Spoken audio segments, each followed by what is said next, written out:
Anne-Sophie, est-ce que tu veux nous expliquer un petit peu plus la mécanique feature et la redistribution, en fait, sous forme de dons à des structures à but non lucratif? Comment ça s'enchasse, en fait, les deux features et Raise Sherpa? Alors, peut-être pour revenir sur Raise Sherpa. Raise Sherpa, donc tu l'as dit tout à l'heure, donc nous on est financé par les équipes de gestion de Raise, donc on a 60 millions et ces 60 millions de dotations sont donnés donc un fonds de dotation qui a pour but d'accompagner gratuitement des startups dans leur développement. Donc grâce à ces 60 millions, on fait notamment des prêts. Donc aujourd'hui, on a accompagné 450 startups, on en a financé 141 à travers les mécanismes de prêts que présentait Noé. Et ces startups derrière, on va les accompagner. Donc on a pas mal de choses à faire pour elles. On a des experts, comme des coachs, si tu veux, des mentors qui les accompagnent. Et après, on a toute une partie mise en relation. On les aide à générer du business, à lever des fonds. Donc, on est vraiment les personnes, tu vois, sur lesquelles elles peuvent s'appuyer dans ces phases un peu critiques de leur développement, on va dire entre 2 et 7 ans. Donc ça, c'est vraiment Raise Sherpa. Et comme le disait Noé, donc on finance les startups et on peut le faire grâce à des prêts. Et puis après, on s'est dit, c'est quand même un peu bête d'avoir prêté notamment à des licornes françaises, donc des sociétés qui sont valorisées plus d'1 milliard, donc notamment des Mano pour nos éditeurs. On leur a prêté 100 000 euros et un jour, ils nous ont redonné 100 000 euros. Donc super, si on avait mis ces 100 000 euros au capital de ces startups, le return qu'on aurait pu avoir, on aurait pu en faire des choses, notamment dans le domaine de la philanthropie. Et c'est comme ça qu'est née l'idée de Feature avec Noé, en se disant, utilisons ces mécanismes du capital risque au service de la philanthropie et au lieu de prêter 100 000 euros à certaines startups, on va les mettre à leur capital et on va les accompagner comme on le fait à côté et ça permettra de générer du revenu. Donc pour faire ce projet, c'est un peu complexe, mais pour comprendre la logique, en amont, on a des donateurs. Donc vraiment, c'est du don. Donc notamment des entrepreneurs à succès qui ont réussi leur société, qui croient au potentiel de transformation de l'entreprise et qui se sont dit, je vais donner à ce projet Feature un peu fou.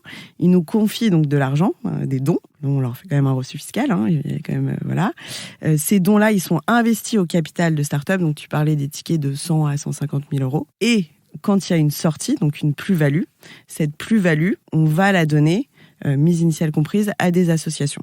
Donc ça, c'est vraiment la logique, c'est des entrepreneurs qui ont réussi nous confient des fonds parce qu'ils pensent qu'on va pouvoir démultiplier leurs dons. Enfin, c'est vraiment un principe de démultiplication du don. En utilisant les mécanismes du capital risque et en bout de chaîne, on va pouvoir donner à des associations. C'est deux nouvelles façons de faire, à la fois de l'investissement dans les startups, parce qu'une startup, c'est des fonds classiques qui viennent à leur capital. Là, non, on devient un fonds philanthropique, c'est-à-dire qu'on va dire à la startup, tu nous ouvres ton capital, on va t'accompagner, mais en plus de ça, en fait, ta réussite viendra financer le bien commun. Donc ça, c'est complètement différent et innovant. On en reparlera aussi après. C'est ce qui nous aide aussi à attirer une typologie de start-up parce que c'est des fondateurs qui se disent grâce à Feature, je vais pouvoir être philanthropique avant même de pouvoir l'être, avant même d'avoir réussi ma start-up, puisque s'il y a un return à un moment donné, il sera donné à des associations et au bien commun. Donc ça, c'est la première partie. C'est vraiment réinventer la partie philanthropie. Et ensuite, c'est la façon de financer les associations aussi qui est nouvelle. Donc, c'est ce que je disais tout à l'heure. Les dons baissent. On a besoin de réinventer la philanthropie parce qu'aujourd'hui, on est quand même dans un modèle un peu fou où, en fait, tu as des associations qui lèvent des fonds, enfin, qui lèvent des dons pour ensuite financer des gens qui font du fundraising pour aller chercher d'autres dons. Enfin, il y a quand même un système qui est un peu en perte de vitesse dans la façon dont on peut se dire que la philanthropie doit finalement mettre le maximum de ses objectifs dans la réalisation de sa mission sociale, tu vois. Et donc nous, on s'est dit, en fait, il y a des associations qui font des choses hyper innovantes et on va leur permettre de se financer différemment grâce à ce mécanisme-là où quelqu'un nous donne 1 euro et on espère qu'à la fin, en bout de chaîne, ça sera X euros donnés à des associations.